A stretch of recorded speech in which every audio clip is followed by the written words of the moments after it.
Alright guys, Hello. welcome back to another episode. This one's a bit of a information one, not a travel one. Yeah, so we have been on the road in New Zealand now for 4 months. Something we wanted to talk about was what we wish we knew before moving to New Zealand. We're going to compare Australia to New Zealand a little bit as well. If you're new to our channel, so we are Luke and Jess. We have been on the road for 8 years. We did about 7 years of travel in Australia full time, and 5 months ago we crossed the ditch to New Zealand, and now we are traveling with our family of 4. All right, so let's get into it. Biggest shock when we got here has to be the cost of living. Even though we've got a better conversion rate, Yeah, it's not making up the difference.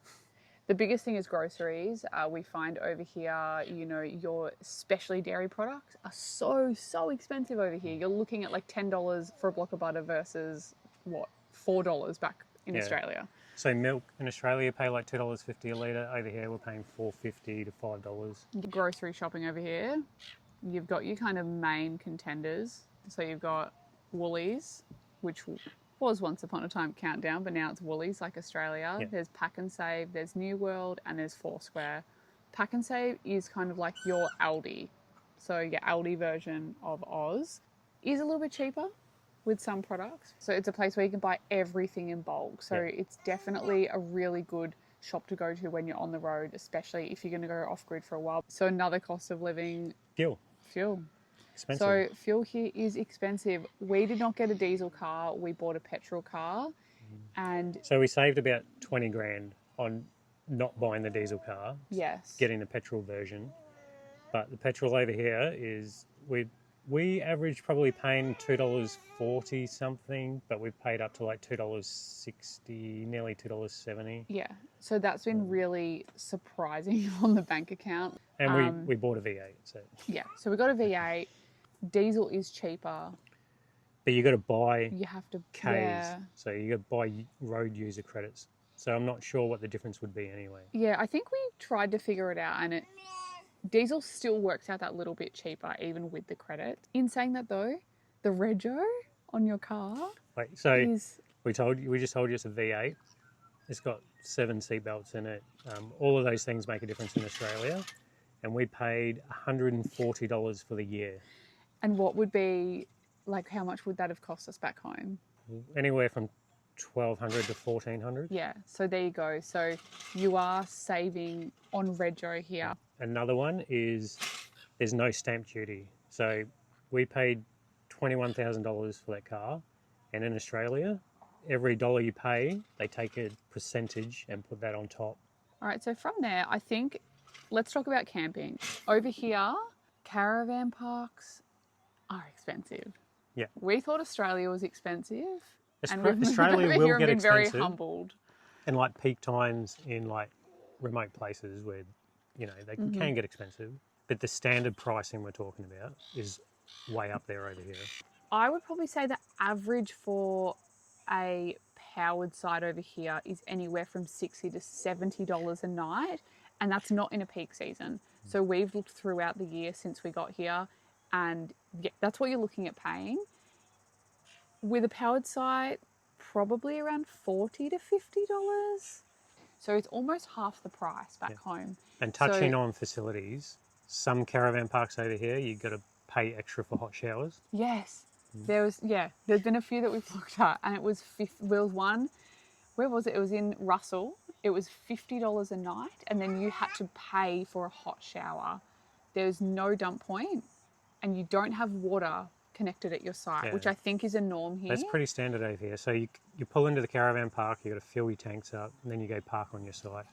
Nowhere to put your grey water into the plumbing. You've got to bucket it to the dump point. Or like, it's pretty common over here for people to have a cassette for your grey water. So similar to like your toilet water cassette, then you wheel it to the dump point. Yeah. Whereas in Australia, on your sites, you'll have power, your own water tap, and a dump point. So you could just go and have a shower for half an hour. Yeah. And you won't run out of water. You won't fill your grey water. So we definitely come from the luxuries of having those things at caravan parks to, I guess, having higher expectations and then getting over here and going like, what do you mean we're spending $60 a night and then you're not providing us with those things that just make caravanning and campervan life so much easier? I think it's because over here tent camping is still so common. We've found the best camping over here so far and the most cost effective is all of the dock camping. Yeah. You can buy a yearly camping pass over here. For Luke and I, it was $2.95 per adult, and the kids are free because they're under 4. But when you get that yearly pass, you can camp in pretty much, I think it's like 90% of the dock camps for free for up to 7 days within a month period. We literally have a year worth of camping in docks, which if you divide that by like the amount of days that you spend in them, because we do most of our camping in these dock camps, it's insane. In saying that, if you didn't have the pass, the dock camping is a little bit pricey. It's all unpowered generally. It can get up to around about $20 per adult per night. But then they do also provide free dock camps. So far, the dock camps have also been in some really stunning places. Like they've definitely been. If you've seen our vlogs, you will know. There are some dock camps where you're allowed dogs, but like minimal, maybe 5% of them or 10% of the parks. Like you really can't travel with a dog over here, which is a little bit disappointing. And so another thing we use for camping is NZMCA. We were recommended it heaps of times. Yeah. It's like if you travel New Zealand and you don't have it, you're making a mistake. And one of the reasons is the benefits of it are you get the boat discount, which pretty much covers your whole membership. So going between the two islands, the discount on that will just cover the membership. As far as like the campings go, they're very hit and miss.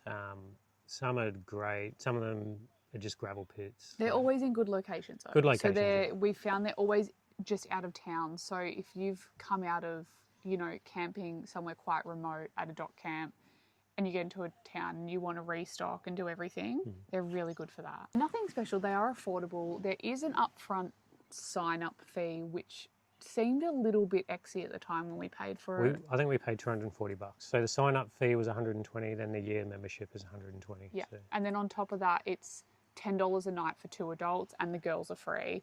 So we did assume with NZMCAs that we would have at least gotten water or dump points at each one, but that isn't the case, it's hit and unfortunately. So pretty much all of them have bins, which is great. Some of them have water fill. We've never been to one with a dump point. We went into it thinking that, we were going to have access to water and access to dump points in these NZMCAs, and a lot of them you have to be self-contained. So they're definitely still worth it, though. I think if you're travelling long-term, it's worth it. If you're just coming over here for a short amount of time, I personally wouldn't recommend becoming a member. Well, you can't get it because you need a New Zealand address. Oh, yeah, you need a New Zealand address. And Luke is Kiwi. We use his uncle's address, so thank you, Uncle Clayton. All right, so lastly is freedom camping. Before we came over, I assumed that we were going to be doing a lot of freedom camping, but we haven't. It's not. It is good, but then a lot of it's a bit confusing, and some of the locations are just it's a lot of car parks. It's not set up for caravanning either. If you've watched one of our first episodes when we're in Rotorua, we stayed at the freedom camp in the town. We backed our caravan into a spot, unhooked the car, but when the guy came around, he was like, well, you can't really have your caravan here. And I think we've found with a lot of the freedom camping in the towns, because they are car parks and they have those rules where it's like, you come after a certain time and you leave by 9 a.m, we haven't been loving it. We haven't been using it because we want to be able to go and set up somewhere. They haven't been ideal for us. It's great for if you're in a camper van or motorhome, though. Yeah, but it's also very dependent on the council. So when we're up north, Whangarei area camp, the freedom camps are awesome. Yes. The council rules are good. So you're going to have to check every council you go to. You need to check on their website what their rules are around camping. Yeah, because some it's not very will say no camping anywhere except for marked spots. And some say camp anywhere except for spots that are marked no camping. Yeah. We found 3 nights is probably the standard. But some councils so much better than others. Like when we were down in Hawke's Bay area, amazing. Like beachside, freedom camping, heaps of space. Was it No, seven? it No, wasn't, we just it stayed wasn't 7. 7 days. It was 3 days, 3 but we days. were a little bit cheeky. We spoke to some locals and they were like, in off-peak season, you can sneak a few extra days. So we did that. There was plenty of room. We Yeah, weren't plenty of hogging space. space or anything. Freedom camp's been a little bit disappointing. I think if you're in a camper van, it would be really easy, especially if you're just going to move on the next day to another place. But for caravanning, it's not great. The thing we've noticed here though, not even just Freedom, I think dock camping as well, is people will camp incredibly close to you, like on top of you. Yeah, in Australia, you'll kind of get a little bit frowned upon. In Australia, it's very much like first in, best dressed. If you were in a big open area, you'd go and get your spot. You would never like park next to someone unless the camp was full. Like if the camp is full, be my guest, come park right next to us. We did have an instance down Hawke's Bay where someone literally crammed into the, like next to the back of our van, and we've got a rear door. Probably had like 1.5 meters off the back of their van. And then they sat at the back of their motorhome. So when we walked out our door, they were next to our awning, and it was like, hello, hello, you're in our area. They were nice people. Yeah. Obviously had to Nice talk to them enough. because you didn't have a choice. And there was like ample space. There was space everywhere. We're getting used And to I it was like, now. It's a smaller country, there's less space. We totally get that. But in instances like this camp we're at now, there's not many people here. The people that have camped next to us have camped at a really good distance away from us. But I think over here, someone would just squeeze in next to you if they could. So obviously when it gets busy, fine. the etiquette's go not where you can. just, I don't really think is a thing. Okay, so So we want to talk apps. about apps that have made our life easier over here. Obviously being on the road, we love to have everything on our phones, super accessible. all right, so the first app we ever used was Wise, and this is for moving money around different currencies and cheapest way to do it. Once you've got it, when we got to New Zealand, in 2 minutes I had a New Zealand bank account. I just set it up through the app. I had a bank account number, money can go into it. It connects straight to your Wise card. You get a digital one on your phone instantly, and we ordered a physical card as well. So Yeah, and you got cash out the other day and it didn't cost anything, which was... I didn't get charged a cent. I Nah. got $350 cash out. So. Yeah, so it's been really good. So if you're wanting a way to utilise your money or transfer money over, we found that really awesome. Yeah, we'll so good. I'll put a referral link in the description. This isn't an ad, but the referral link's like friends and family, and you get a kickback on Wise, so we'll get a kickback. So we might do it because we've actually been loving it. It's been 4 months the best now. app that we've had. Yeah. And you can use, that's not just New Zealand. You can do all different currencies on it. Also, within the app, you can track your spending and it itemizes it into different categories. Yeah. So, it's been really good for us to keep like track of our transport, spending. food. All right, so for camping, the first app we got was Rankers, which is pretty good. It shows literally everything from campgrounds. You can change it to like dock camping or freedom camping, so you can be super specific with what you want to see in the app. It even has things like market stalls, where to find water, like roadside stalls with like eggs and local grown veggies and fruit. We found on there though, it doesn't have a lot of the freedom camping. So Wikicamps New Zealand is better for the freedom camping. Since we signed up to NZMCA, they've also got an app that shows all campsites. Yeah. It's pretty good. So you can, again, select gas refill, dump point, water fill, everything. You can look at POPs as well, which is another thing that's related to NZMCA where members can offer their properties. Because fuel's so expensive, you want to get the cheapest all the time. There's one here called, is it Gaspy? Yes. Gaspy. It would be Gaspy. Gaspy. Or is it Gas Spy? Maybe it's like you're spying on the prices. However you say it. Gaspy. Handy as, obviously it makes, fuel competition prices go down if you always go to the cheapest. Mondays and Thursdays will be cheaper by like 10 to 15 cents. Yeah. So we generally wait for those days because we just know that it's going to drop, which is so different to Australia. In Australia, they can't do that kind of pricing, I don't think. It's pretty consistent and it will change by a few cents, but I'm talking like 10, 15 cents. It's a lot, And then also just download all the fuel station apps. Each one has different discounts. Like Gull Fuel has an app. Waitomo, Z, they all give you benefits. Some more apps that are really important are obviously weather apps. New Zealand's known for having 4 seasons in one day. So we found Met Service is really good over here. It's kind of the Kiwi version of Bomb. Keep an eye on the weather. in New Zealand because it can change pretty quickly. And we noticed over here people won't leave their awnings out. They generally pack up their chairs, their mats and stuff if they go anywhere. I find most of the time the weather forecast is worse than it will actually be. Like you'll look at it and it'll be like, it's going to rain all day tomorrow. And then it like rains for 10 minutes and then you've got sunny skies. So for most part, the weather's been better. You'll see that it's going to be a 23-degree day. And that is no joke. Yeah. 23 and sunny is like 30 back home. Like you get burnt to a crisp. We all pretty much got burnt on our first proper sunny day. It's high here. It's so so the UV high. rating is always higher. It's actually crazy. So yeah, it's something to keep in mind if you're coming over and you think that the weather doesn't look that hot. It is hot. The general like traveling, driving and stuff like that, towing weights and regulations over here. It just blows my mind what people actually tow a big caravan with over here. In Australia, it's not even policed properly, but just the community over in Australia with the towing and stuff like that. It's like frowned upon to have, you know, your weights out and all that sort of stuff. Yeah, because you're putting yourself in danger and also others if something goes wrong. But over here, it is lax. We have seen 23-foot caravans being towed by like a little sedan. And I know this is what happened back in the day. There used to be like, you know, small cars towing huge caravans. And also like licensing rules over here. So in Australia, with your tow vehicle, you basically just use a car license and you can use that all the way up to your gross combination mass. Our tow vehicle can get up to around about 6.8 tonne. But in New Zealand, if your combination goes over 6 tonne, you need a truck license. Oh, right. So regardless of whether your tow vehicle is a light vehicle. There you go. So there's obviously a lot of people with truck licenses over here then.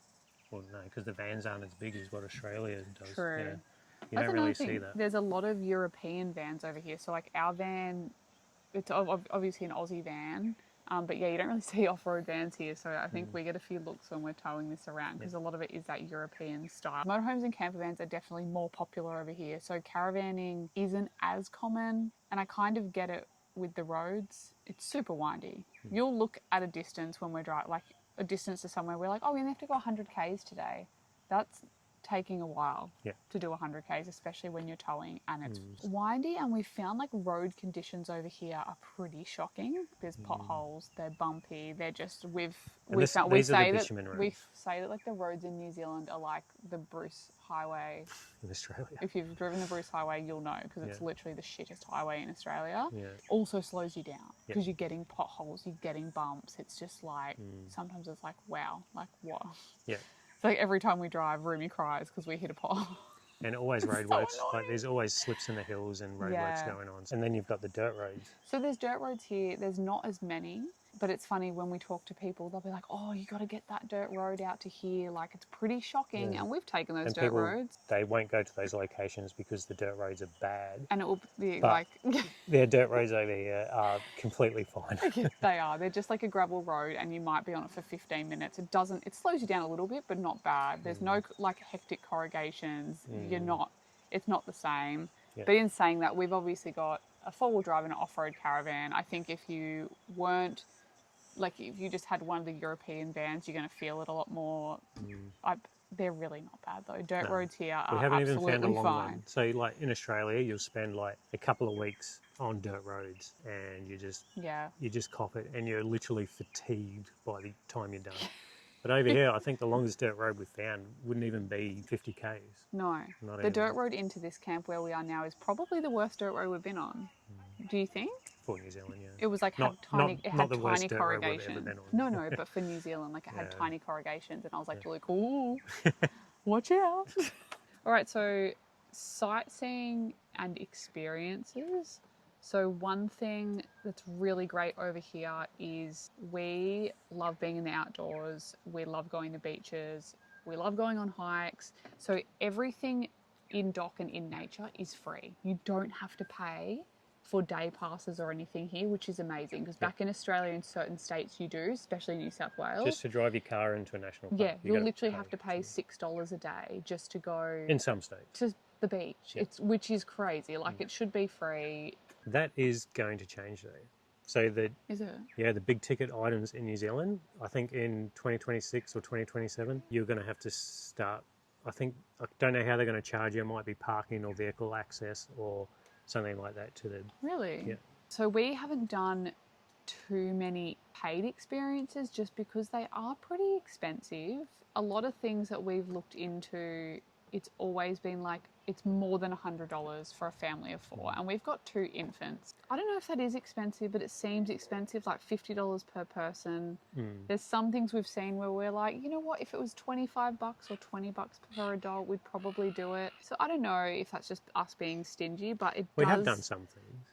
Like the trains. We went and did the train ride, but as in, like, an example was we wanted to go to Waitangi, is that how you... Yep. Waitangi? Waitangi. Which we didn't end up going just because it felt like Prices it was a up little there. bit expensive. Would have loved to have done it. Should we have set aside money to do it? Probably, but just when you're budget traveling like we do, I guess you just have to think about every dollar that's getting spent. So Also, our tinsel's falling. Merry Christmas, everyone. Merry Christmas, everybody. It's certain areas. There's touristy areas in New Zealand. I understand NZ relies on the tourism, and I think that's why things are so expensive. I think just for example, like, you don't have to do Rotorua that. is very expensive. Yeah. Everything around there was so expensive to do that But we in were saying just that, like, we no. still found like free hot pools and stuff like that. If you want to know where they are, just go check out our vlogs. But there's still free stuff to find. Oh, there's absolutely stuff to find. And over here, things aren't as hyped on social media as Australia. So this is another good talking point. So going sightseeing over here, I love planning. So it's been really fun trying to find places to go to. And you go there with no expectations because things aren't overhyped on social media. Whereas back home in Australia, it's like one person goes to this insane waterfall and then posts about it and it goes viral. And then everyone wants to go to this insane waterfall. And it just ends up being overrun and overshared on social media. And it's just like, yeah, there's definitely heaps of hidden gems in NZ. I don't know where I'm going with this. Yeah, neither. I did have a point, but It's anyway, a surprise. Things are a surprise. There's a lot of things that are a surprise here for sightseeing, which is really nice, especially if you love exploring. So you can still find those hidden gems, which is really great, and they're free. So a little bit random, but we are photographers, so this won't apply to everyone, but we thought this could help you if you're someone wanting to come over here and you do have an interest in photography, particularly drones. Most land we find is ran. Most places we go to. Yeah. We learnt once we got over here, which we had no idea about this, is that there's 3 categories for drone flying, which the land is kind of like categorized into these different colors. So there's yellow, green, and red. So red, you'll never be able to fly a drone across that land. Yellow, you can apply for a permit. It's super, super expensive and you can't guarantee that they're going to accept it. Green is you can apply for the permit. It's $200. They'll give it to you. It lasts a year. And that permit buys you flying capabilities over all green dock zones. Us on this channel, we are trying to do the right thing and we haven't been flying our drone in the areas where we're not allowed to fly it because 1, we don't want to get in trouble. 2, we try to do the right thing because we work in the tourism and travel space. In saying that though, people Everyone over here flies. don't care. So this camp Everyone that we're says it doesn't get followed up. Yeah. And people just So fly we think they're very loose laws. We've come in a bit closer because our camera was sitting in the sun. It keeps overheating, which is super annoying. So anyway. So another thing with flying is, like, we don't fly over campsites anyway because it's super annoying. But you can just, you know, if we want to film the campsite, we'll go down to the beach and take off. Yeah, there and are shoot back. loopholes with how you can shoot. We use their geofencing map on their website. And I don't know if this is a technicality, but I'll zoom right in and they'll have like a section of a beach that's like you can't fly it. But the corner down there won't be in that geo zoning, so I'll just go down there and take off. And technically, I'm not in their geo zone, so... Yeah, no, so there's And then you definitely go- ways you can do it. And then instead of like taking off and then flying over the red bit or whatever, you'll just fly out to the ocean and film back to the part that you can't fly over, So yeah, there are ways of doing it. I know if any of you guys fly drones over here, we'd love to know your thoughts on this because, like we said, we like to try to do the right thing and we think it's unfair that not everyone does because we have noticed a lot of people. A drone flew above this camp just before. I could hear it. So probably watch some of our videos where we have incredible drone, and then you probably watch some videos where we don't have much, and it's because we have not legally been able to fly there, which is a little bit annoying, but here's what it is. So just one last thing I wanted to touch on is like community on the road. So over here, it's been a little bit lonely. Yeah. So this. I'll get Rumi for this. Yeah, and she's smiling. Hey.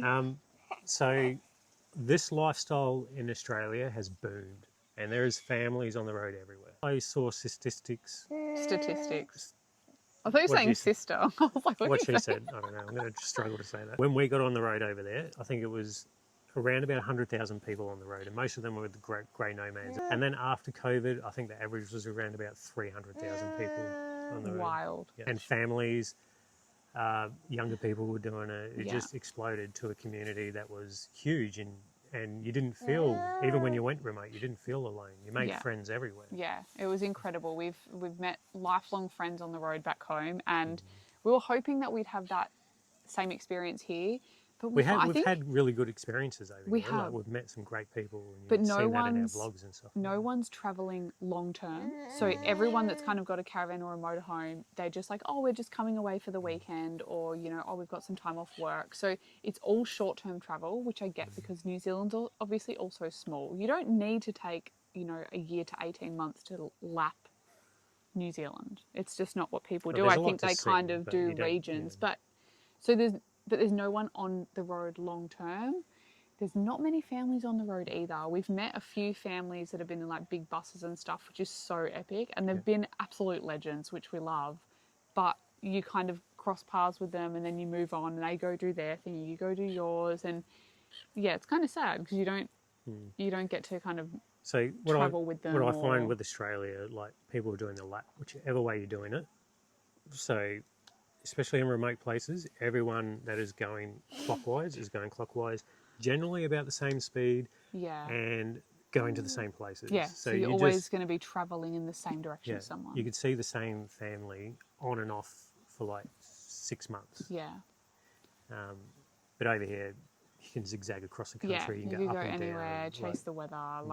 So when we do meet people on the road, it generally is grey nomads, and still a lot more international tourists on the road, which is great. We've met heaps of cool people. And Ocie's been playing with kids that she can't even communicate with. Yeah, which we love. I love that kids can build a friendship. Well, they even communicate, though they don't speak but not English. with speaking. So that's really cool. But it is definitely lonely. I miss having that sense of community. Like, I would love to just camp up with another family for a week, and you know, the kids can play, and you've got people to chat with. I mean, obviously we all love spending time together. We've been doing this for 8 years. We all can live in a small space together at times. But I mean, like, the groups of people that we've travelled with over in Australia has been insane. And like, someone will drop off for a bit and then join back up, and then you could go months without even being alone. Like, you're travelling with other people, and they like coming and going and switching and stuff like that.